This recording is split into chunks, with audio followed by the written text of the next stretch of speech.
Je m'appelle Marc Mène, je suis médecin ici dans cette commune rurale de la Mayenne depuis 36 ans. Je suis venu ici provisoirement et j'y suis resté. C'est que je ne me suis pas ennuyé. J'ai 64 ans et j'arrive à la retraite. Et depuis 2 ans, je cherche à trouver quelqu'un pour prendre ma succession parce qu'on n'est pas très nombreux en Mayenne et je n'ai jusqu'à maintenant aucun contact. Pour nous, c'est dramatique, mais en plus, je pense que les médecins sont tous à saturation et ils reprennent plus de nouveaux clients. Donc oui, c'est dramatique. Je crois que c'est un problème aujourd'hui. Voilà. Actuellement, je fais la même chose. Moi, vu que j'ai 64 ans et que je commence à fatiguer, moi, j'ai comme consigne à ma secrétaire de ne pas prendre de nouveaux patients. Voilà. Parce qu'on est déjà surchargé de travail, donc on ne va pas encore en rajouter par-dessus. 13,8, ça va? Oui, impeccable. Un petit coup d'oreille par ici. Moi, si j'arrête, mon associé va se retrouver à faire mon travail plus son travail, et qui ne peut pas travailler jusqu'à 2 h du matin tous les jours, décemment. Bon, alors vous faites ces examens-là, puis on se reverra avec le résultat. Je vais faire ça. Jean-Marie est dans son bureau? Oui. Salut.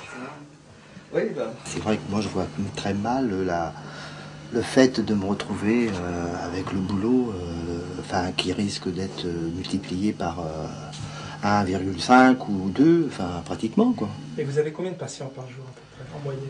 À peu près une trentaine en moyenne, oui. Bon, en supposant qu'il y en ait 15, même 15 ou 20 qui viennent, sur 15, ça fait 45, quoi. Mais c'est impossible à gérer. Impossible, parce que si c'est des choses courantes, mais s'il y a une urgence, s'il y a quelque chose de plus long, un problème psychologique qui demande plus de temps, moi, c'est plus d'1 quart d'heure à ce moment-là. À partir de là, moi, je peux pas absorber. Hein. Si c'est pour travailler comme un bagnard, je veux dire, moi, c'est hors de question, quoi. Là, vous voyez pour aujourd'hui, c'est plein. Demain, il reste 3-4 rendez-vous le matin et le soir. Voilà, l'enchaînement, quoi. Mais ça s'impose à nous pratiquement, quoi. Merci, au revoir. Je te laisse le cabinet, on va à la mairie, j'en ai pas pour très longtemps, je pense. Hein? D'accord.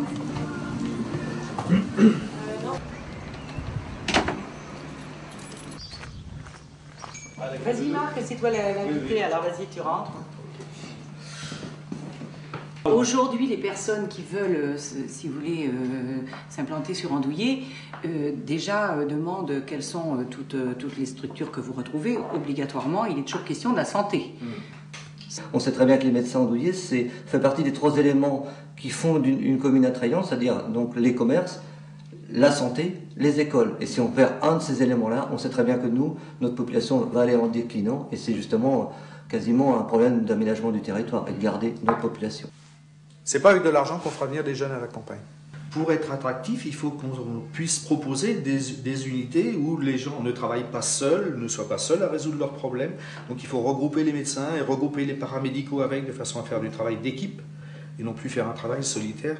De toute façon, les cabinets en solo, ils sont tous en voie de disparition très rapidement, je pense. L'intégration dans la commune, c'est un élément hyper important de la commune, structurant de la commune. Et là, on ne doit plus occulter ça au niveau du conseil, on doit dire attention, on est à l'écoute, aussi bien qu'on peut le faire sur une entreprise ou sur un commerce. On doit être à l'écoute et dire, qu'est-ce qu'on peut faire pour vous aider à fonctionner correctement.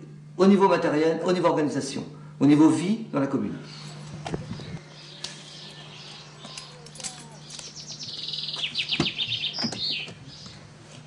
Pour l'artiste, qu'est-ce qu'il a cassé l'artiste? Je pense que c'est une angine, il a mal aux oreilles et puis à la gorge, le bec. On rentre dans cette langue au fond.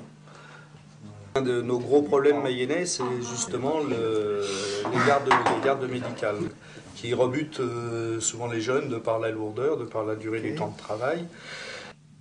Et le thermomètre, il monte à combien? Si on a regardé 37,5. T'as pas eu plus que ça? Ce sera très difficile d'être attractif pour les jeunes. Pour un double motif, il y a un problème de fatigue, il y a un problème de judiciarisation de la profession. C'est-à-dire que quand vous êtes de garde dans un hôpital, vous avez une période de récupération. Nous, on peut travailler 3, 4, 5 jours de suite sans avoir de récupération. Il faut toujours qu'on soit performant. On n'a pas le droit à l'erreur. Si on fait des erreurs, on peut être judiciarisable, enfin considéré comme responsable. Besoin d'autre chose? Non, je reste. Non. Donc ça c'est pour madame, la même chose pour monsieur. Et tant qu'on n'aura pas débloqué la situation du plan de permanence des soins en Mayenne, je ne vois pas comment les choses peuvent s'arranger chez nous. Il y a quand même des secteurs en Mayenne où les médecins sont de garde un jour sur 2 ou un jour sur 3. Donc proposer ça à un jeune maintenant, c'est voué à l'échec d'office.